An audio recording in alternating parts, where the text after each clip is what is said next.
여기는 로드앤로드 라디오 로라입니다. 안녕하세요 여러분. 로드앤로드 미니스트리의 하루마침 라디오 로라의 제트토끼 제디입니다. 안녕하세요 여러분. 치명적인 곰돌이 곰디입니다. 네, 곰디님. 요즘에 교회 이제 공식적인 첫 예배, 이제 입당 예배 준비하시느라 너무 바쁘다고 들었습니다.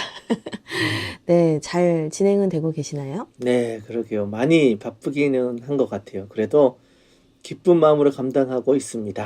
네, 교회 준비를 한 지가 벌써 얼마 안 된 것 같은데 벌써 입당 예배 시간이 돌아왔습니다. 네, 얼굴 보면 얼굴이 까매지셨어요. 예, 피로가 엄청 많이 쌓이신 것 같은데, 정말 바빠도 몸을 잘 챙기셨으면 좋겠어요. 그러면 좀 이런 얘기 나온 김에 하나 더 좀 여쭤볼게요. 곰디님은 곰디님만의 피로 회복 방법이 있으신가요? 네, 저는 물놀이를 하는 것 같아요.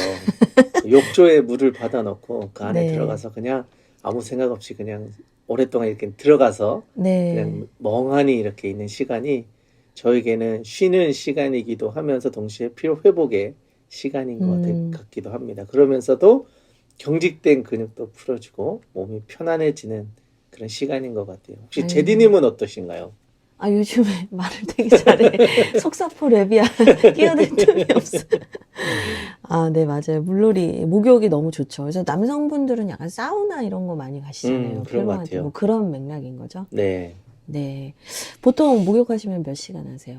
글쎄요. 그때그때 다른 것 같아요. 30분도 하고 1시간도 하고 네. 어떨 때는 물속에서 잠이 들 때. 제가 그거 위험하다고 이제 몇 번 말씀드렸습니다. 여튼 이제 따뜻한 물에 들어가면 회복이 확실히 되죠. 네. 저는 비타민을 좀 잘 챙겨 먹는 것 같아요. 최대한 물을 좀 많이 먹으려고 노력도 하고요.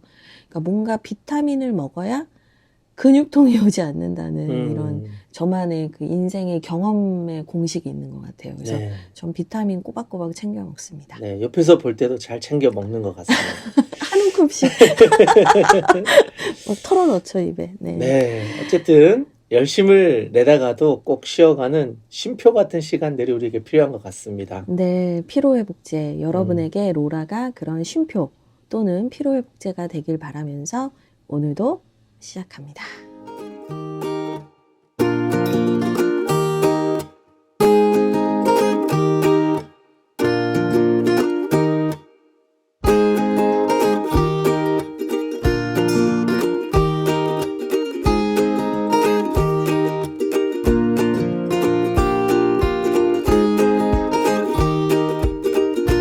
대한민국을 넘어 북한과 열방으로 뻗어가는 라디오 로드앤로드 라디오. 오늘도 귀한 게스트님을 모셨습니다.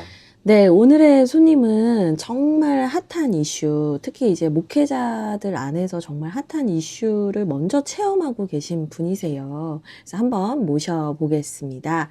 네, 나와주세요. 네, 안녕하세요. 네, 네. 반갑습니다. 네, 반갑습니다. 오늘 바쁜 중에도 시간을 내주셔서 감사합니다. 닉네임으로 자기소개를 한번 부탁드리겠습니다. 네, 저는 요셉 씨입니다. 요셉 씨. 아. 네. 네. 되게 요즘에 최근에 나온 뒤돌림만 듣다가 그런가요? 저희가 다 형제자매라고 아, 뒤돌림이었는데 오늘 사람 이름을 또 요셉 씨. 네. 네. 요디라고 하죠, 요디. 요디? 요디 요디 이상한가요? 요디? 그 스타워즈에 나오는 요다? 요다. 네. 괜찮습니다. 요셉 씨. 네, 네, 요셉 씨. 좋습니다. 네. 좀 자기소개를 조금 더 부탁드려도 될까요? 예, 저는 요셉 씨의 빗자루 클린 대표 요셉 씨입니다. 요셉 씨의 빗자루. 근데 그 빗자루가 그 청소할 때 빗자루인가요? 빛이 햇빛 할 때 빗자고요. 네, 제가 빛으로 한 이유가 저한테 주님은 빛이시거든요. 제 삶의 어두운 삶에 늘 빛이 되시고 좌절할 때마다 항상 일어날 수 있는 힘이 빛같이 저에게 비춰지는 분이라고 늘 느끼기 때문에 청소 업체를 차리면서도 이제 빛으로 이제 해서 빗자루라고 했습니다. 그러면 빗자루라는 게 빛이 모여있는 자루. 아니요. 그런 의미인가요? 그냥 쓸고 닦는 빛하고 거기 앞에다가 그냥 빛 붙인 거예요.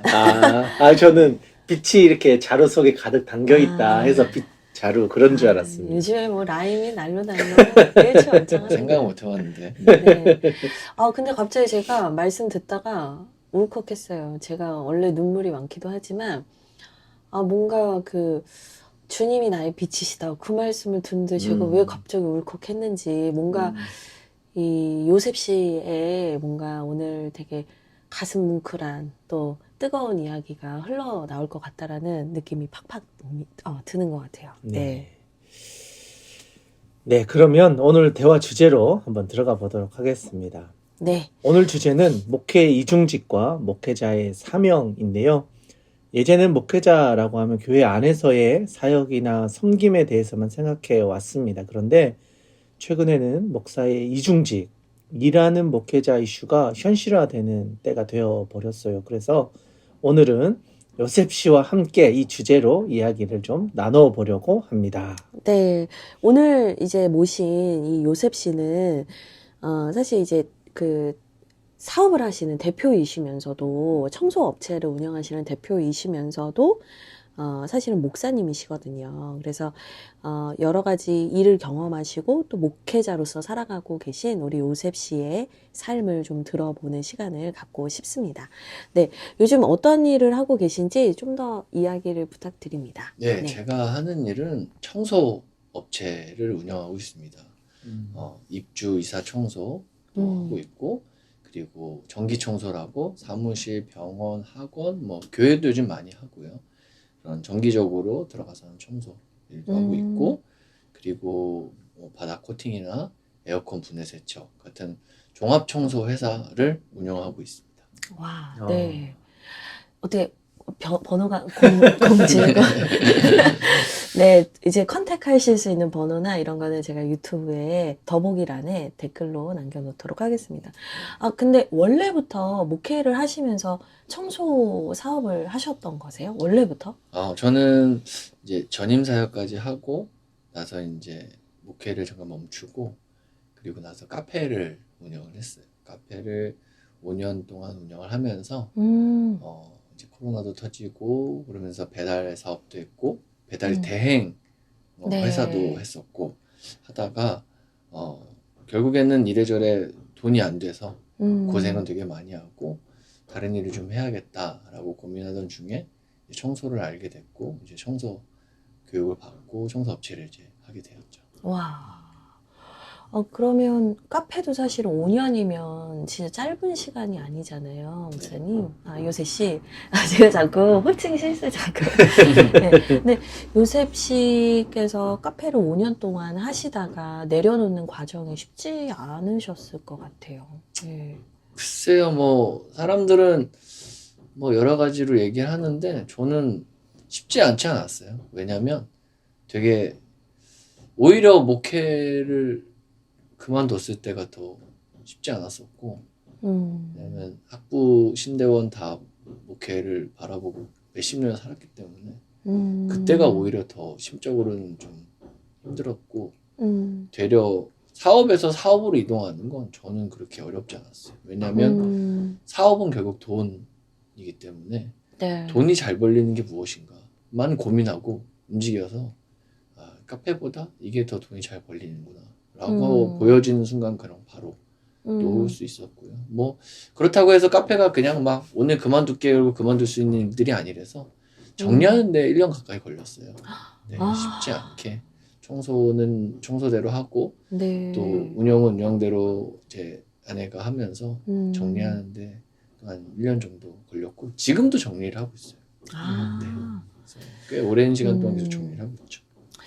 그러면 조금은 너무 단도직입적일 수도 있고 하지만 이제 목회를 하시다가 왜 잠시 내려놓게 되셨을까? 조금은 조심스러운 질문일 수 네. 있는데 네. 다 말씀드릴 수는 없지만 첫 번째는 내적인 갈등이 되게 컸어요. 저는 목회자가 아니구나 라는 생각이 되게 많이 들었고, 본인 스스로요? 네네, 저한테 자질이 부족하구나를 되게 많이 느꼈고, 그리고 이제 외적으로는 뭐 제가 하고 싶었던 게 또 되게 많았던 것 같아요. 그래서 뭐 여러 가지 고민 끝에 안 하는 게 낫겠다 라고 해서 일단 멈췄고 음. 왜 그때는 전도사였거든요. 전임하고 나서 안수 받은 해에 이제 해 딱 그만뒀으니까. 그러고 나서 왜 안수를 받았냐면 이렇게 얘기하면 이상할지 모르지만 제가 등록금 낸 게 너무 아깝더라고요.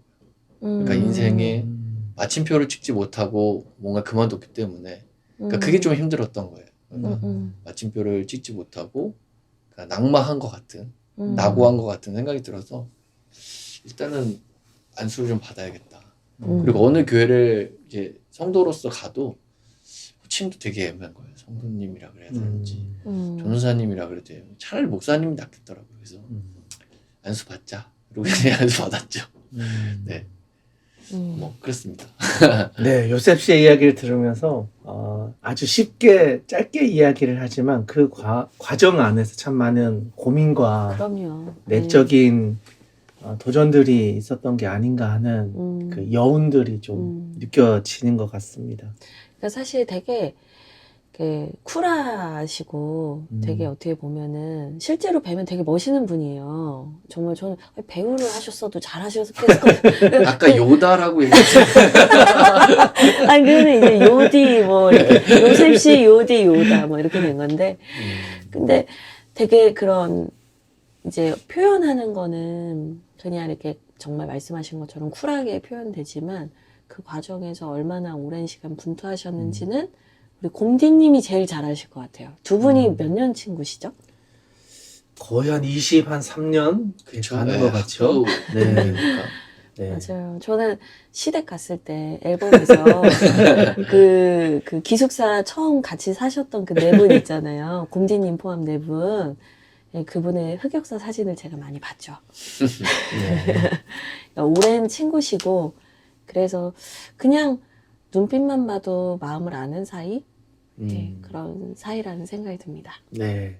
사실 목회자들 사이에서도 참 많은 고민이 되는 게 목회자이기 때문에 교회 안에서 일어나는 많은 일들을 이렇게 견뎌낸다는 게 때로는 쉽지 않을 때가 있고 그것을 견뎌내는 과정 속에서 목회자로서 다듬어져 가기도 하면서도 동시에 목회자의 또 상처를 입기도 하는 시간들이 많기 때문에 그쵸. 늘 목회자들 사이에서도 이런 내적인 고민과 갈등들이 단임 목회를 한다 할지라도 이거는 늘 내적인 고민들을 하는 것 같아요.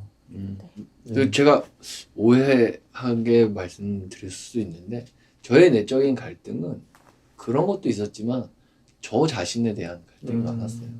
그러니까 제가 목회자로서의 자질이 없다는 거에 대해서 되게 많이 깨닫고, 그러니까 제가 이제 우리 곰디님하고 이제 이야기를 하는 중에 이런 얘기를 했거든요. 저는 아마 목회를 했으면 정치를 했을 거예요. 저는 노예 정치에 관심이 많았고 총회 정치에 관심이 많았고 농담 반이지만 저는 진심으로 총회장이 되고 싶었어요. 그러니까 저의 목회적 자질은 이제 그런 쪽으로 발전하지 않았을까. 그리고 돈도 좋아하고 예, 저는 교회를 선택할 때 뭐 누구나 다 실제적인 고민을 하겠지만 사례비가 많아서 있었었어요. 교회에. 네. 그 교회에 그러니까 제가 사역할 때 사례비가 되게 중요했고 그리고 또 명예욕도 있고 권력욕에 또 뭐 성적으로 여자도 좋아하고 그러니까 저의 이런 복합적인 성향이 끊어지지 않고 계속 되어지는 걸 보고 아 이건 아니구나 멈춰야겠다 라고 이제 판단을 내렸는데 그 과정이 아름답지 않았어요. 네, 그냥 이렇게 저렇게 돌아보면 하나님이 그냥 저를 이제 그만하게 만드시는 상황을 이끄셨구나라고 이제 뭐 생각이 들어요. 뭐 이렇게 얘기하면 되게 오해가 될 것 같아서 왜냐하면 이제 목회자들이 이제 그만두고 제가 지금 뭐 이제 앞으로 계속 이야기를 그냥 진행하겠지만 이 모든 과정에서 제가 그렇게 아름답고 이쁘어서 뭐 잘해서 라고 비춰지고 싶지 않기 때문에 아예 그냥 뭐 다 얘기할 수는 없지만 이런 얘기들로 아예 전제를 깔고 저는 청소를 하고 있다. 지금에 이르러 라고 얘기를 하고 싶어요. 근데 이제 그거 한번 여쭤보고 싶은 것 같아요. 뭐냐면 이제 요셉 씨께서 목회자의 자질에 대한 단어를 몇 번을 사용하셨는데 저희 한번 얘기해 볼까요? 목회자의 자질이 뭔가 그럼 과연 목회자의 자질은 도대체 무엇인가? 좀 그 얘기 해보고 싶어요. 예. 뭐 글쎄요. 뭐 저는 지금 솔직히 말하면 목회를 안 하고 있어요. 네. 네. 목양이라는 단어를 많이 쓰잖아요. 누군가를 돌봐주는. 저는 그거에 맞지 않는 사람이에요. 첫 번째. 그리고 목사라는 게 늘 얘기할 때 예수님을 바라보는 거고, 그리고 제가 지금 추석하고 있는 교회 담임 목사님이시면서 제가 참 존경하는 목사님인 유기성 목사님인데 예수님만 바라보는 삶이 누구보다 먼저 돼야 되는 게 목사인데 저는 그게 되지 않았어요. 뭐 지금도 마찬가지고. 그러니까 예수님보다 먼저 되는 게 너무 많아 버리니까 물론 모든 성도들 목사님들이 다 어느 정도는 예수님보다 다른 걸 바라보고 있겠지만 그 선이 저는 너무 많이 넘어갔고 더 이상 절제되지 않았고 이런 부분들이 결국에는 저에게 목회적 삶의 자질이 부족하구나 그걸 이제 깨달은 거죠. 네. 그리고 시간이 지나서 다시 그때를 돌아봐도 그리고 지금도 솔직히 자신 없어서 네. 저는 이 자리에서 목회자의 이중직이라고 하지만 저는 이중직이 아니에요. 저는 그냥 사업하는 사람이고 직분이 목사일 뿐이다. 네. 곰지님은 목회자의 자질, 조건 뭐라고 저는 생각하세요? 방금 요셉 씨가 이야기했던 것 중에 그 목자, 양을 돌보는 것이다라는 이야기를 살짝 해주셨는데 저도 그런 부분에서 동의가 많이 되는 것 같아요. 뭐 다윗의 이야기를 다들 잘 아시겠지만 그러니까 누구나 사람에게는 약함이 있고 부족함이 있고 자질에 대한 정직한 자기 직면을 하고 사실 그렇게 살아가는 사람이 많을까 했을 때 많지 않을 것 같다는 생각이 오히려 더 많이 들거든요. 다들 자기의 가면을 쓰고 포장을 하고 좋은 모습으로 어떤 직분들을 유지하려고 하는 사람들이 더 많고 사실 정직하게 자기를 돌아보면서 자기의 포지셔닝을 한다는 게 저는 어쩌면 그게 목회자에게 있어서 참 자기 객관화? 내가 어떤 사람인가를 아는 것이 목회자에게 참 중요한 기본적인 자질이지 않을까. 사실 그게 돼야 내가 하나님 앞에서 얼마나 죄인인지 그리고 내가 얼마나 부족한 사람인지를 알아야 다시 하나님의 은혜를 또 찾게 되고 그 은혜가 아까 말한 예수님을 바라보게 하는 원동력이 되는 게 아닌가. 그런 점에서 목회자 역시도 성도이고 동시에 목회직을 감당하는 또 한 명의 직분자인 거죠.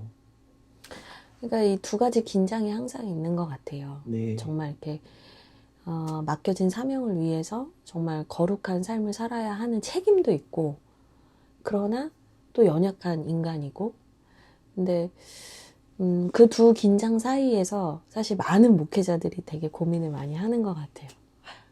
내가 이래도 목회를 할 수 있을까? 그 고민 앞에 단 한 번도 안 서봤던 목회자는 없을 것 같아요. 네. 그러니까 저도 최근에 개척을 앞두고 진짜 그 고민을 많이 했거든요. 그러니까 제가 가르치라고 하면 가르치겠어요.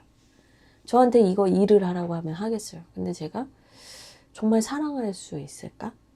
진짜 모든 허다한 허물을 덮는 그런 정말 그런 사랑을 제가 할 수 있을까 생각할 때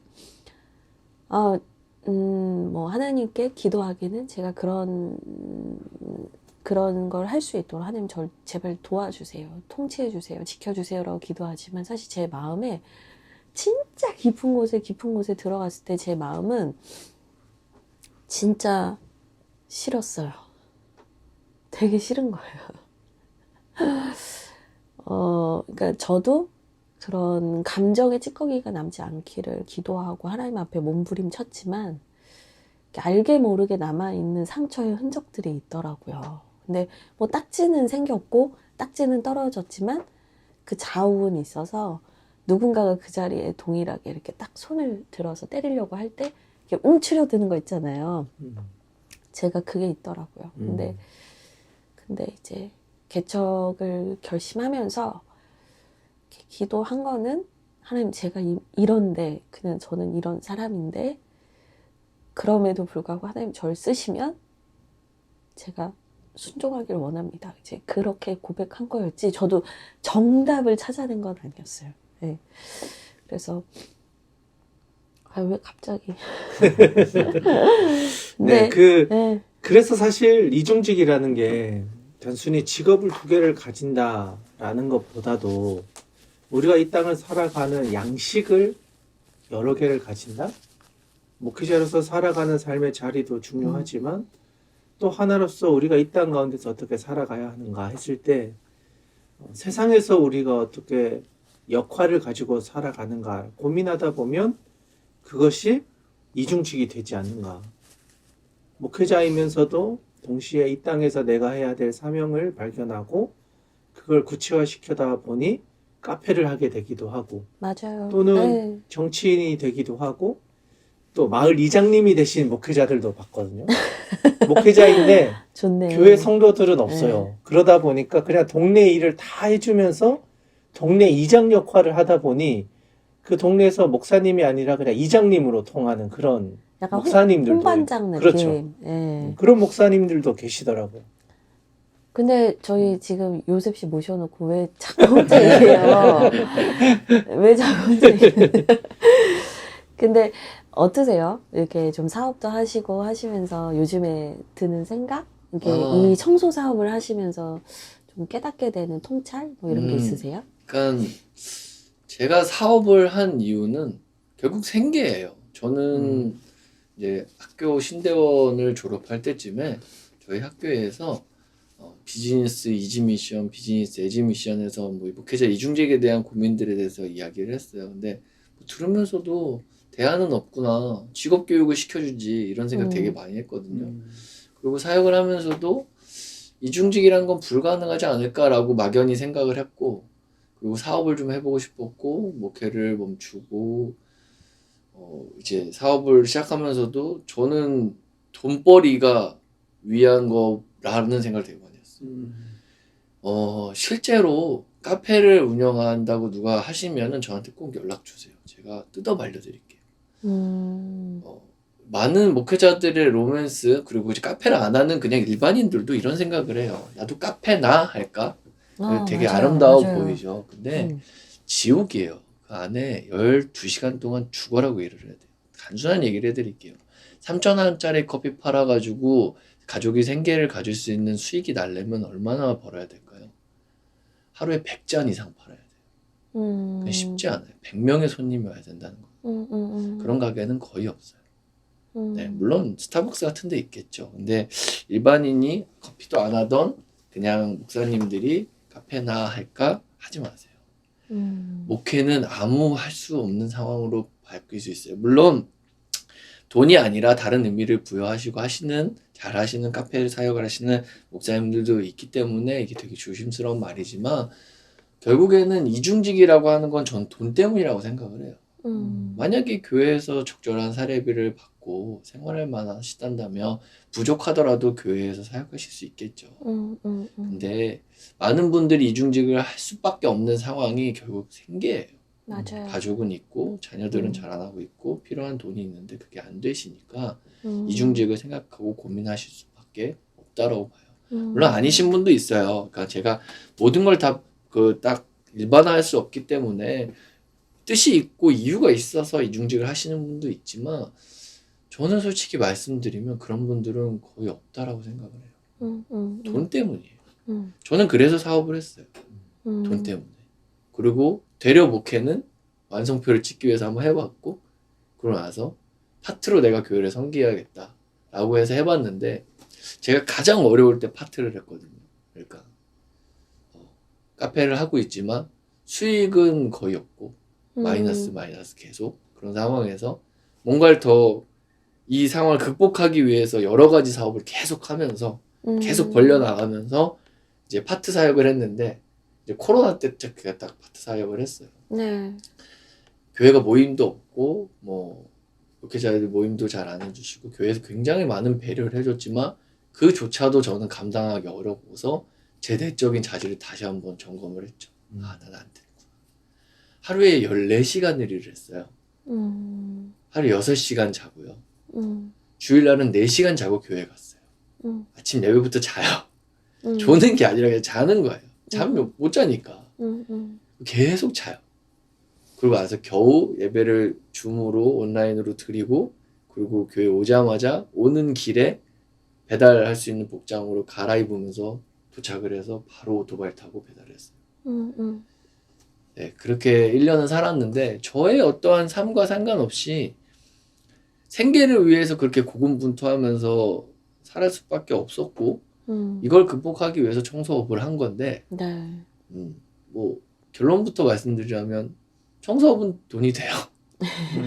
네, 같은 일을 하는 것 대비 같은 노동 시간 대비 더 돈이 되기 때문에 이게 굉장히 괜찮다라는 생각을 했어요. 그래서 지금 이제 청소업을 하면서 제가 많은 주변에 있는 목회자들한테 권유를 하거든요. 네. 저희 곰디님도 스카우트. 아, 네. 실제로 네. 저를 보고 저희 동기 3명이 청소를 시작했어요. 네. 물론 그들도 목회를 뭐 여러 가지 고민하고 있는 중이지만 어쨌든 전업 청소업체 사장님들로 하고 있고 제가 청소 교육을 받고 일을 하면서 목사님들을 많이 만났어요. 목사님들 중에 개척교회 하시는 목사님 중에 청소 일을 하시는 분들이 되게 많구나.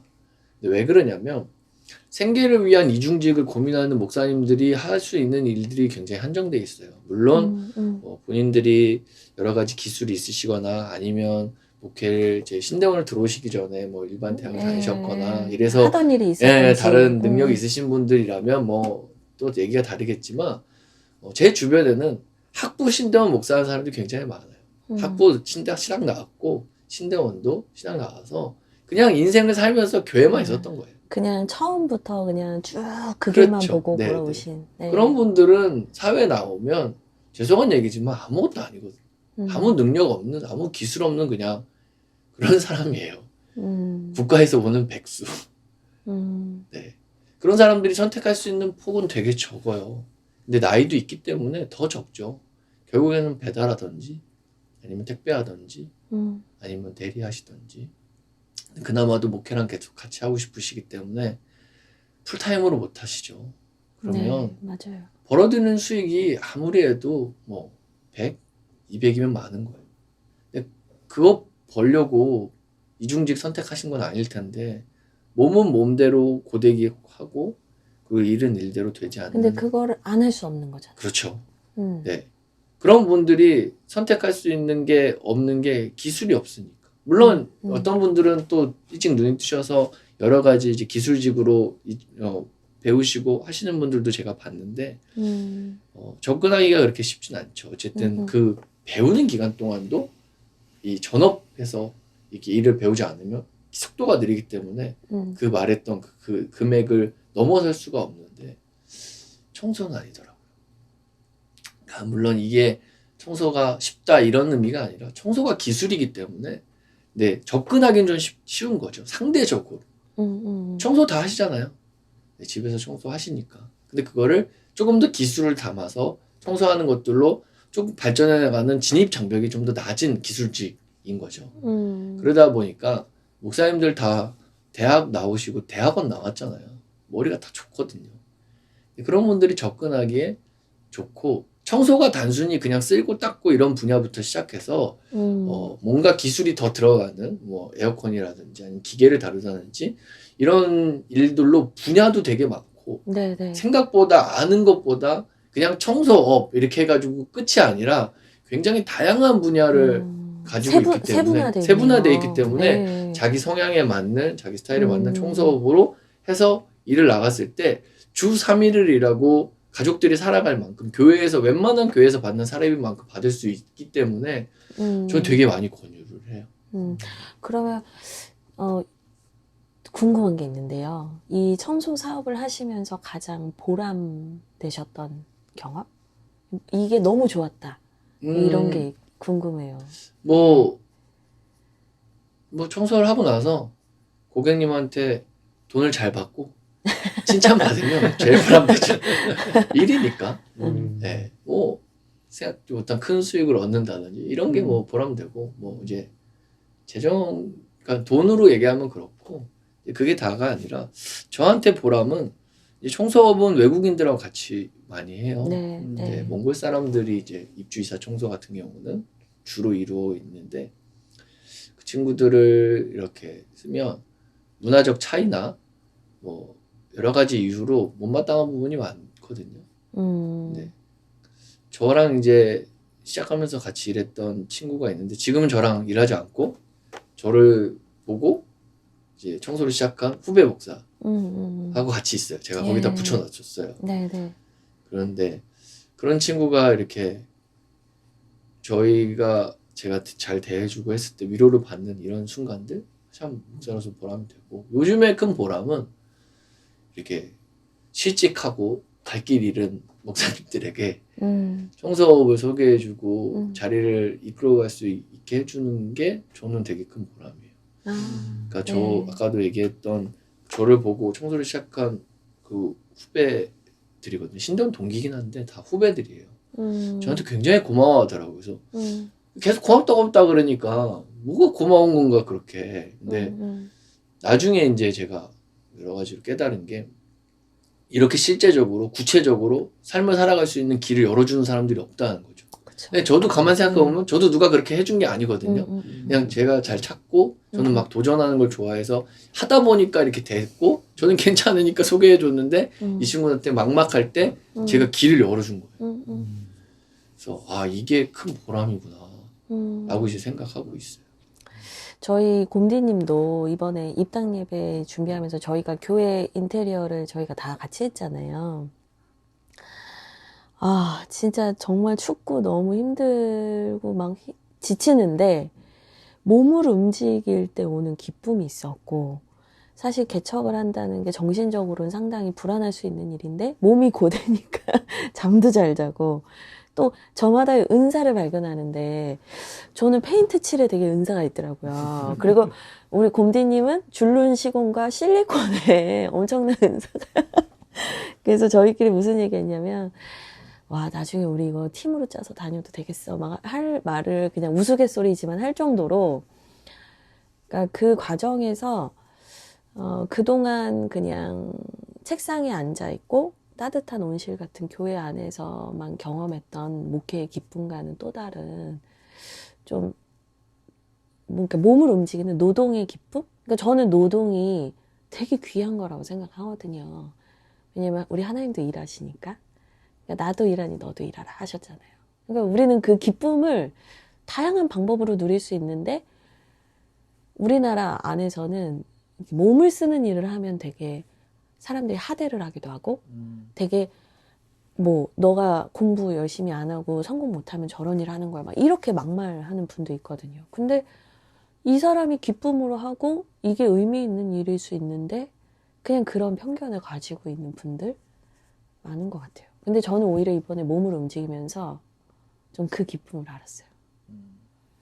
저는 배달 대행 사업을 하기 전에 카페가 안 되니까 야간에 이제 카페가 10시에 끝나면 정리하고 심야에 나가서 밤을 새고 배달 대행 일을 했었어요. 오토바이를 타고. 네. 그때 처음 그렇게 했을 때 엄청 많이 울었어요. 내가 여기까지 왔다니. 그래서 내 신세가 한탄스러워가지고 오토바이를 타고 가면서 엄청 울었어요. 왜냐면 저도 이제 교회 안에 있다가 카페를 하면서도 그래도 사장이니까. 근데 이제 그냥 배달원 이렇게 됐다고 저도 이제 느낀 거죠. 굉장히 많이 이렇게 하대도 받고 그런 것들을 이제 경험하니까 그때는 좀 많이 충격이었어요. 근데 그런 시간이 지나면서 저한테 아니 그냥 직업이구나라는 게 되게 받아들여졌고 그러니까 이 일들을 하는 이유가 결국에는 모든 사람이 다 돈 때문에 하는 거고 예.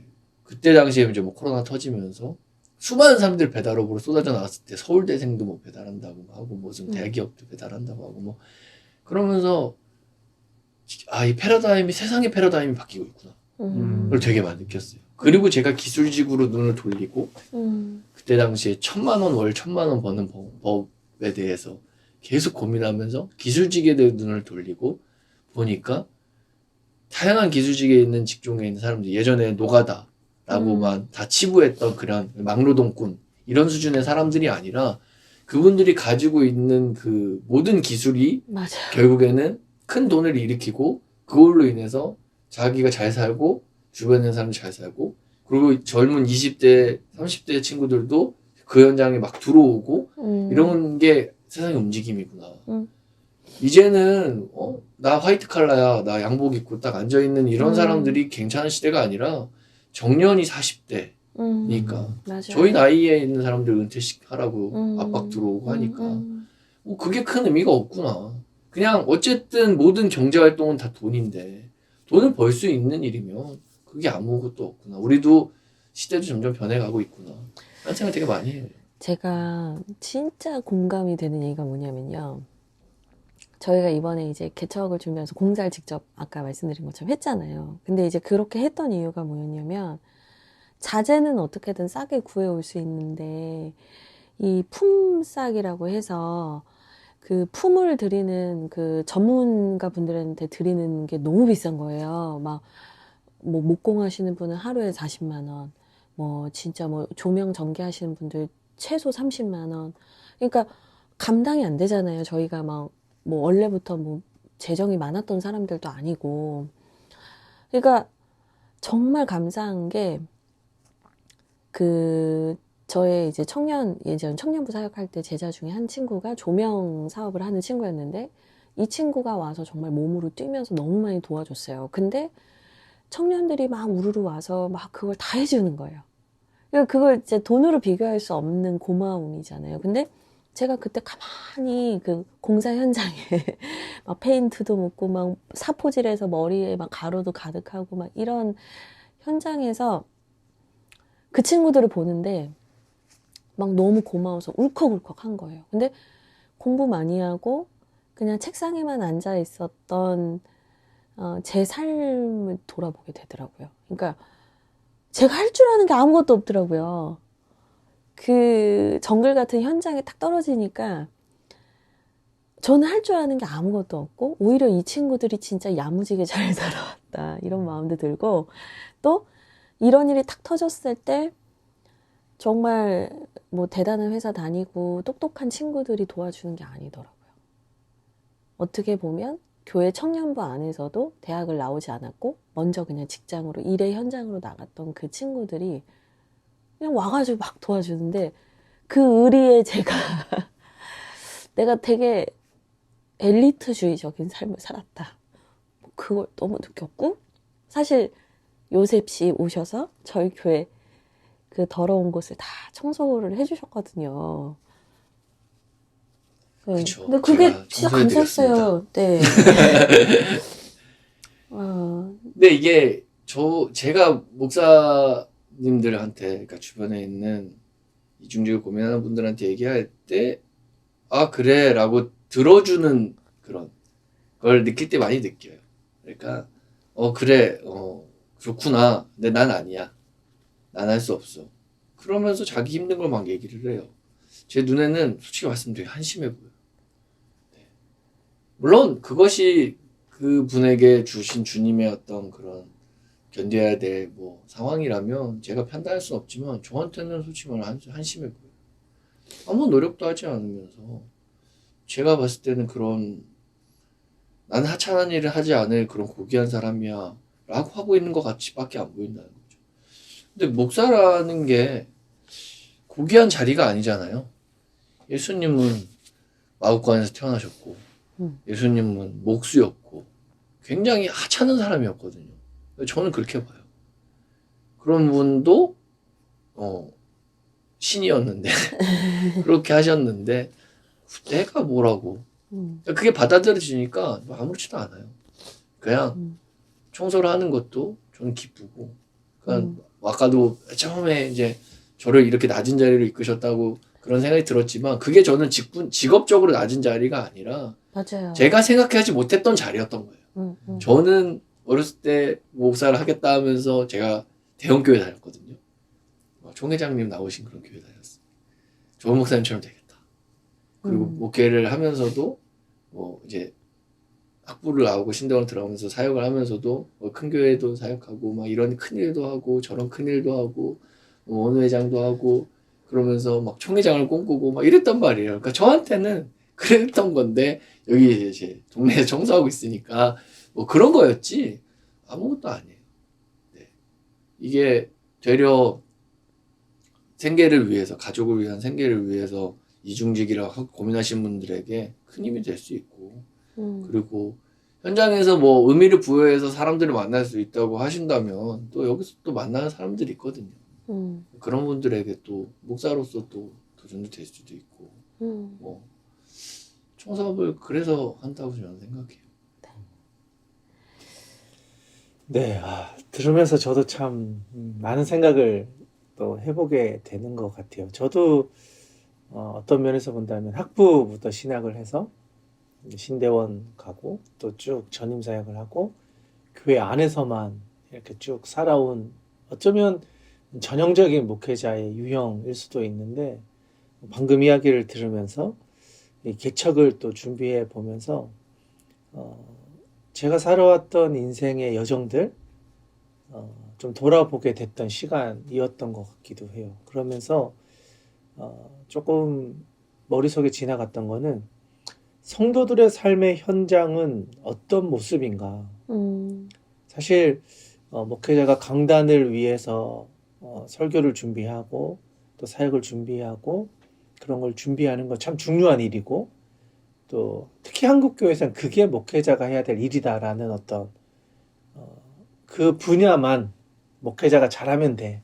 다른 건 못해도 돼. 약간 이런 생각들이 많이 있는 것 같은데 그러다 보니까 점점 목회자가 살아가는 삶의 자리와 성도들의 삶의 자리의 갭이 괴리가 생기죠. 점점 더 많이 생겼던 것 같고 사실 그 괴리의 가장 극단을 보여준 게 코로나 시기가 아니었던가. 목회자들의 그런 삶의 자리랑 실질적으로 진짜 코로나 시기에 문을 닫아야 되고 가게가 어려워지고 정말 마지막 그 생계의 끝에 그렇죠. 몰리고 경제적인 그 어쩌면 파산의 지경에 이른 그 성도들의 삶을 바라봤을 때 어쩌면 이 코로나가 우리 모두에게 새로운 삶에 대해서 고민하게 하는 특히 목회자에게는 더 성도들의 삶의 현실이 어떤가 그것을 좀 직면하게 하는 시기가 아니었을까. 높은 자리로 올라가려고 했던 그런 욕심들이나 큰 교회를 뭐 지향하고 대형화를 지향하고 교회 확장. 그랬던 교회들 어떻게 보면 한국 교회가 약간 그렇게 성장해 왔고 그게 성공하는 목회다라고 생각해 왔던 어떤 성장주의의 흐름 속에서 어쩌면 이제 낮은 자리로 가야 되는데 어떻게 낮은 자리로 가는지 몰라왔던 모르고 경험해 보지 못했던 그리고 그렇게 나가야 된다는 걸 누구도 이야기해 주지 않고 목회 성공하려면 이걸 해야 돼 저걸 해야 돼 뭐 라이센스를 따야 되고 공부를 해야 되고 유학을 가야 되고 대형 교회를 가야 되고 이래야만 성공해 라고 해왔던 기존 목회자들의 패러다임이 어쩌면 잘못됐다라는 걸 코로나 시기에 신랄하게 보여주는 게 아니었을까. 근데 박사를 가지고 있어도 학위를 그리고 유학을 갔다 와도 지금 담임 못 가시는 분들이 너무 많고 지금 정말 시골의 작은 교회 담임 목사 자리 한 분을 뽑는데도 수백 통의 이력서가 오잖아요. 근데 저는 이제는 젊은 목회자들이 생각을 바꾸고 시선을 바꾸고 분명히 자신의 마음을 좀 정돈하고 정말 목회에 올인할 거냐 아니면 나는 세상에서 좀 함께 소통하면서 일을 하면서 내 나름의 목회 방향을 잡아갈 거냐 전 이제는 결정을 해야 되는 때라는 생각이 들고요. 그리고 이 코로나 때 저희 어머니도 가게를 하세요. 작은 가게를. 근데 이제 어머니가 오늘 하루도 한 명도 손님이 안 왔어. 이런 얘기를 하실 때 진짜 많았거든요. 그러니까 그게 현실이잖아요. 근데 그래도 저희 어머니는 진짜 하나님 정말 너무 감사한 게 그래도 문을 안 닫으셨어요. 버티셨어요. 어떻게든 버티셨어요. 근데 주변 분들은 진짜 문 많이 닫으셨거든요. 근데 교회에서 어떤 교회는 그 교회 뭐 정말 그 재정을 뭐 임대료 뭐 보증금을 뭐 다 빼가지고 뭐 성도님들한테 뭐 생계 지원금을 주신 교회도 있다고 들었는데 어떤 교회는 죄송한 얘기지만 건축을 생각하고 지금이 기회다 리모델링 한다 하고 막 근데 전 잘 모르겠더라고요. 그러니까 그걸 보는 성도님들의 마음이 나는 지금 먹고 사는 문제 궁지에 몰려 있는데 우리 교회는 더 커지고 있구나. 그게 저는 너무 괴로울 것 같았고 또 목사님들 중에서도 아까 생계에 대한 얘기 많이 하셨지만 제가 아는 목사님도 전임 목회자셨는데 물론 사택이 있긴 했지만 100만 원 초반의 돈으로 자녀를 키우면서 사셔야 되는 거예요. 근데 너무 쉽지가 않으셨어요. 예. 근데 제가 느끼는 게 목회자에게도 교회에서 이렇게 뭐 정말 교회가 가난하고 재정이 없으면 어쩔 수 없지만 교회 재정이 많고 통장에 돈을 많이 쌓아두고 있는데 목회자에게 야성을 말하면서 강요된 청빈을 얘기할 때 저는 되게 화가 났거든요. 그러니까 정말 그가 살 수 있는 것에 대해서 공동체가 함께 책임져 주고 그 다음에 그 재정 안에서 그분이 자발적 청빈을 실천하는 건 그분 믿음이죠. 그분 신앙이죠. 근데 그게 아니라 계속 사지로 몰고 궁지로 몰고 있는 부목사 시절부터 또 담임이 돼서도 그런 고민을 하시는 분들이 너무 많다는 생각이 들어요. 그래서 성도님도 그렇고 목회자도 그렇고 사실은 생계의 문제에 대해서 너무나 많이 아파하고 힘들어하고 궁지에 몰려 있는데 교회 안에서 돈에 대한 얘기를 하면 너무 믿음이 없고 뭔가 세속적이다라고 특히 목회자가 그런 이야기하면 더 뭔가 이상한 듯한 느낌. 근데 저는 자발적 청빈이 맞는 것 같거든요. 내가 이 재정을 어떻게 흘려보내고 나눌까는 하나님과 내 관계에서 내 신앙의 문제. 제가 또 흥분해서 요셉 씨 얘기할 틈을 안 드렸어요. 아니에요. 이게 그냥 지금 말씀하시는 게 결국에 이제 부교육자로 살아가면서의 일들이잖아요. 이제 두 분은 이제 부교육자 이제 그만하시고 담임 목사님 되셨으니까 저는 저도 이제 부교육자였다가 사업을 하면서 사장이 됐어요. 그리고 제가 운영을 하면서 직원도 있었고 직원에 대한 사례비도 이제 법에서 이제 계속 제가 사업을 시작하면서 최저 시급이 계속 올라가가지고 네 그런 게 뭐 당연한 게 대우해줘야 되는 거 아니냐라고 노동자 입장에서 생각했지만 뭐 사업하는 사람 입장에서는 그게 그렇게 달가운 일은 아니에요. 왜냐면은 가중되는 게 늘어나기 때문에 맞아요. 제가 왜 힘들었냐면 사업을 시작하면서 2년 동안 장사 잘 안 됐어요. 이걸 떠안고 계속 떠안게 되니까 이게 회복이 안 되고 점점 힘들었어요. 실제로 코로나 때는 매출이 엄청 올랐어요. 제가 방향 설정을 잘해가지고 배달로 빨리 진입을 했고 배달 대행 사업도 있기 때문에 저희 가게 매출은 올랐어요. 네, 그래서 뭐 영업 정지했을 때도 저희는 매출이 막 올라서 직원들 보고 잠깐만 쉬어달라고 했다가 바로 다음날 불렀어요.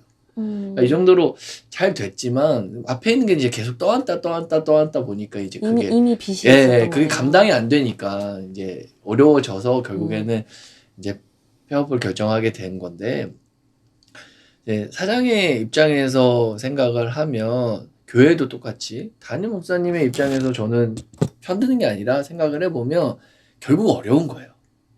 그러니까 쪼는 거예요. 근데 어렵다고 말하지 못하는 거죠. 그걸 이제 이렇게 포장하시는 거죠. 근데 이중직을 고민하는 분들은 저는 부교육자로 생각하지 않아요. 담임 목사님들이나 아니면 뭔가 이제 교회에서 벗어나 계신 분들이거나 뭐 준전임이거나 뭐 이런 거는 자발적으로 선택하시는 목회는 교육으로 선택하시는지 아무튼 파트 시간에 목회를 하시는 분들이 이중직을 고민할 수 있다고 봤을 때 저는 청소업이 되게 매력적이고 괜찮다라고 추천을 드리는 거죠. 그러니까 저한테 청소업을 처음에 고민할 때 저는 사실 목수 가고 싶었어요. 멋있잖아요. 목수. 장비도 차고 다니고. 그래서 하고 싶었는데 기도할 때마다 아닌 거예요. 아니다. 근데 제가 한번 고집을 부리면 하나님이 아니라 그래도 계속 가려고 하거든요. 근데 선뜻 못 가겠더라고요, 이거는. 네, 선뜻 못 가겠어서. 왜냐하면 너무 고생을 많이 하고 있었어, 그 당시에. 이건 아닌 것 같아서. 그래도 주님의 뜻을 정확히 분별하고 가자.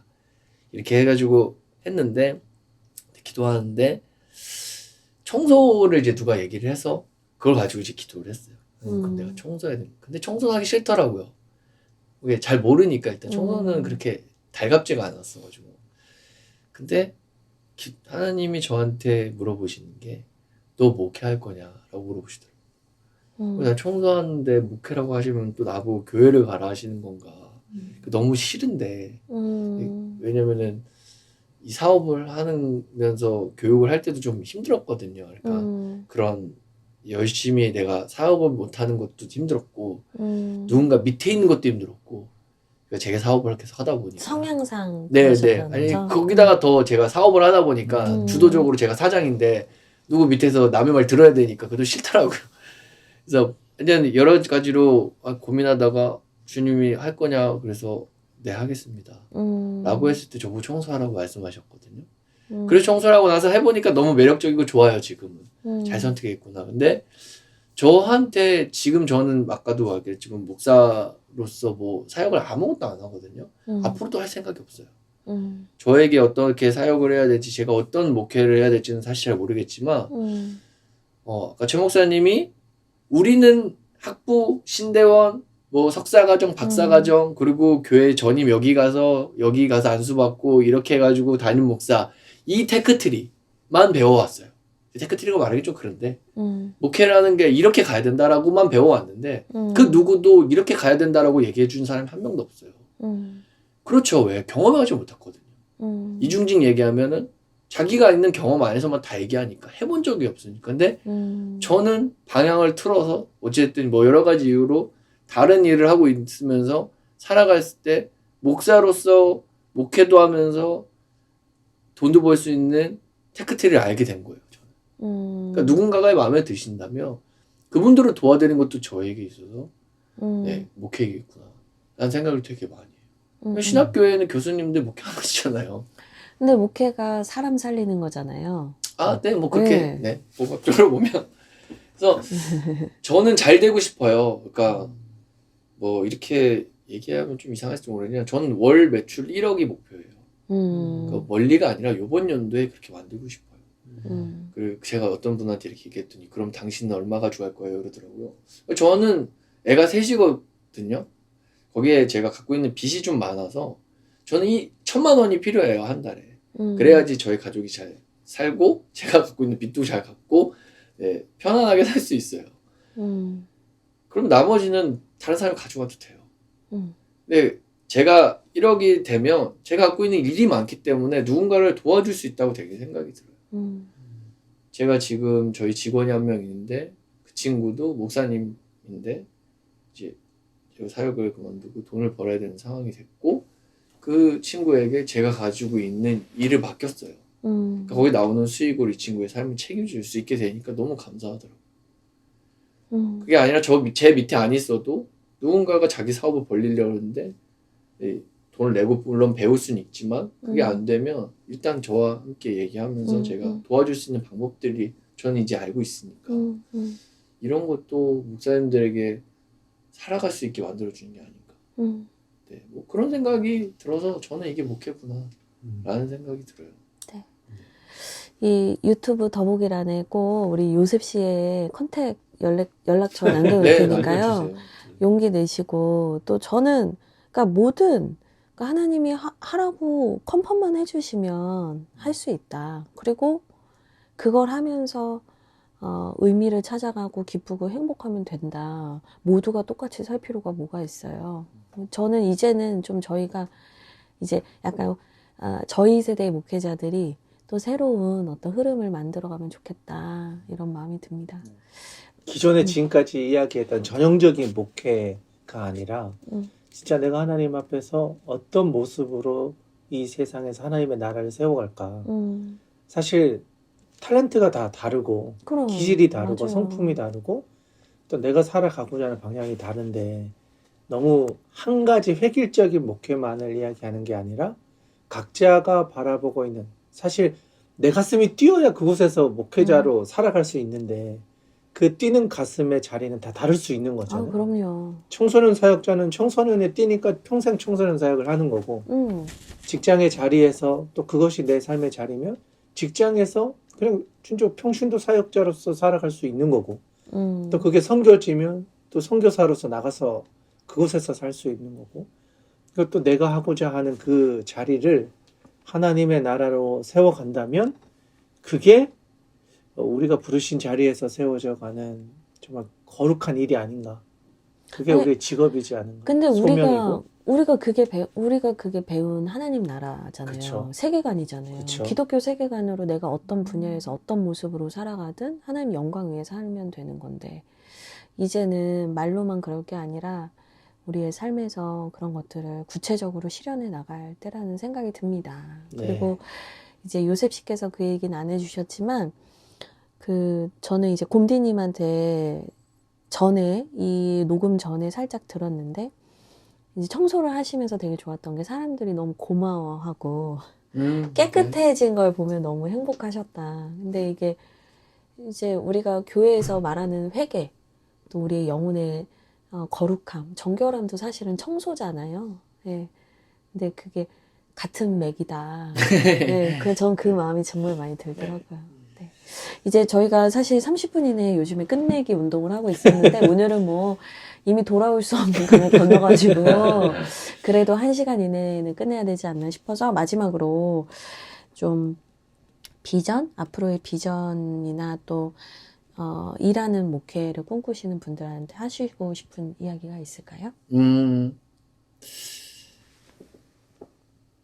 저의 개인적인 비전은 큰 회사가 되는 거, 아까도 잠깐 얘기했지만 큰 회사가 되는 거예요. 종합 청소회사로서 큰 회사가 되는 게 목표인데 저희 이제 아들이 4학년인데 이제 5학년 올라가거든요. 첫째요? 네. 아, 청소 이제 회사를 한다고 하니까 아빠는 회사의 직원은 몇 명이야? 100명이야? 이러더라고요. 그래서 아니 그때 당시 몽골 언니 1명 있었거든요. 그래서 100명이야? 그러더니 100명이 왜 필요한데 그랬더니 전화 받는 사람도 있고 광고하는 사람도 있고 청소하는 사람도 있고 뭐 돈 세는 사람도 있고 이러더라고요. 사업 파트를 나보다 잘 아는구나. 실장님 되는 거예요. 아주 훌륭하구나 라고 해서 이제 청소집 막 첫째 아들 이게 아무튼 그 친구도 그렇게 얘기하는데 나라고 그렇게 못하나. 저도 그렇게 해서 많은 사람들을 살리고 도와주는 그런 큰 청소 회사가 한번 돼봐야겠다 라는 게 이제 저의 그 사업적인 목표이고요. 그리고 그 안에서 이제 목사님들의 도움이 필요하다고 하면 저는 얼마든지 도와드릴 마음이 있다는 거. 예, 아까 뭐 전화번호 남겨주신다는데 전 진심으로 남겨줘서 저한테 연락하셨으면 좋겠어요. 그러니까 제가 정답은 아니에요. 그러나 이런 길도 있다는 걸 제가 소개해 드릴 수 있다는 거죠. 교회 나와서 카페 차리고 교회 나와서 뭐 이렇게 배달하고 택배하고 뭐 이런 일들 아니고 3일 일하고 웬만한 교회에서 살만한 만큼의 사례비 받는 만큼 받을 수 있도록 일하는 방법을 제가 알려드릴게요. 그러면 되잖아요. 저 곰디님 제가 대신 시죠. 그래서 이런 길도 있다는 걸 알려드릴 수 있으니까 네. 그런 게 저에게 목회고 또 목회를 이중직을 꿈꾸는 아니면 필요하신 분들. 근데 거창한 이유가 아니라 당장 생계와 그 실업으로 인한 네, 그런 고민이 드시는 분들은 얼마든지 연락 주시면 도움을 드리겠습니다. 네, 감사합니다. 감사합니다. 오늘 나와주셔서 참 많은 이야기를 나눠주셨고 또 그 이야기를 들으면서 많이 배우는 시간이었던 것 같습니다. 오늘 귀한 시간 나와주셔서 너무 감사드립니다.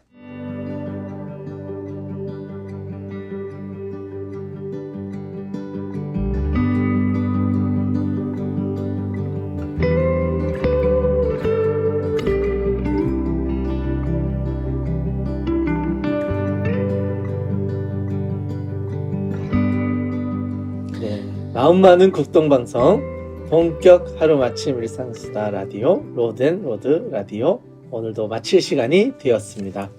네, 요셉 씨 오늘 마지막으로 청취자님들께 남기고 싶은 한마디가 있을까요?